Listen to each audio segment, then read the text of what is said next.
So now that we've exited the dungeon, we can deal out the gear cards to the players. This is how you win, by collecting a full set. So the green player was the first person to leave, which makes the blue person the last player to leave. So everyone who is not the last player to leave gets an additional gear card. So that's what that's for. Then everybody gets a gear card for exiting the dungeon. And that's all that were available right now. Now you look at the enemies killed. The blue player has 1, 2, 3, 4, 5 enemies killed. The green player has 1, 2, 3, 4, 5, 6, 7 enemies killed. The player with the most enemies killed gets an additional gear card. So at the end of this dungeon, the blue player got 1 gear card and the green player got 3 gear cards. First, you're going to start by drawing the first merchant's gear card and placing it in the merchant's deck.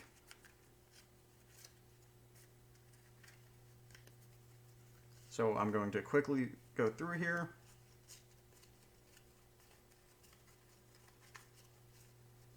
Oh, the first one's kind of deep in there.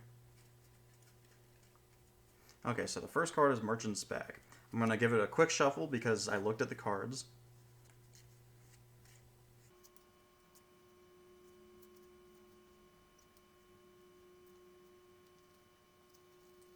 Okay, then you put a consumable into the merchant's shop, the deck, and then you put the top 3 gear cards. Okay, my shuffling could have definitely done better, but this is a good example of how the merchant's shop works. So you do this before you enter the dungeon, but for this case, it doesn't really matter because I'm simply just walking through how this works. So as you can see, there's a merchant's card, which there always should be, as long as there's merchant cards in the gear card available. And then there happens to be 3 cards in the same set. Now this is a coincidence because I didn't really shuffle that well, but obviously when you shuffle, the chances of getting something else are much higher.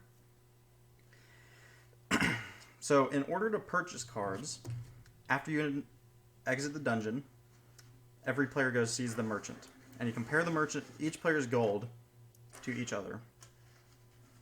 The player with the least amount of gold gets to buy things first. Each player can buy up to 3 items and can sell as many items as they wish. Sold items remain in the merchant's store.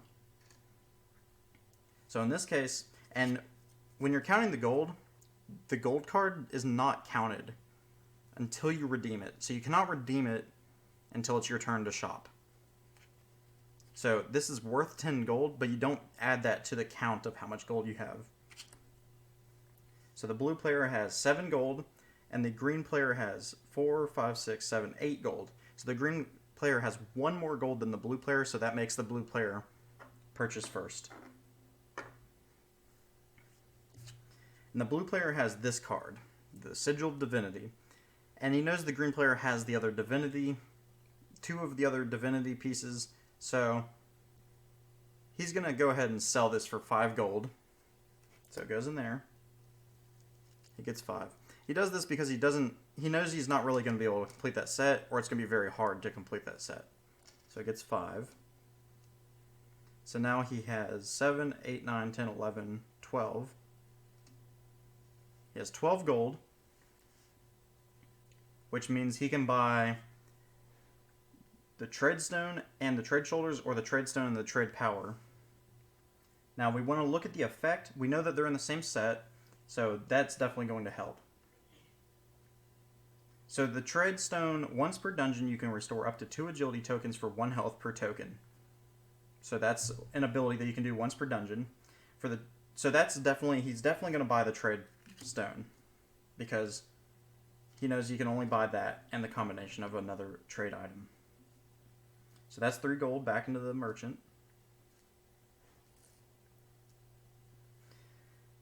And then the Trade Shoulders read, use 2 agility tokens to move 4 spaces. And the Trade Power reads, when you kill an enemy, restore 2 agility tokens. So he's going to buy that so he can kill an enemy and be on the run, basically. And that costs 7. 1, 2, 3, 4, 5, 6, 7. So you pay the merchant his 7 gold. And now there's an item that needs to be replaced to maintain 5 items. And what do you know? The trade sword.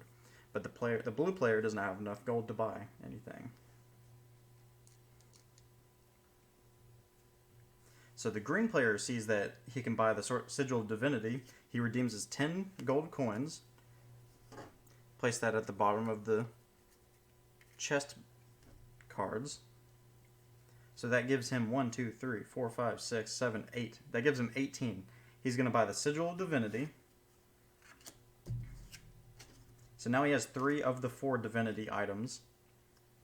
Now that cost 11. And he gets 10. So he pays the 1 gold because I'm just not adding the 10 to his inventory right now. And then another card gets added. And the green player has 7 token gold that he can buy. I think I'm going to buy the merchant's shoes. And that'll bring him down to 4 gold. Then buy the merchant's coin. Why not? While we're at it. And that cost him 3. And then we get that final one. He's only got 1 gold.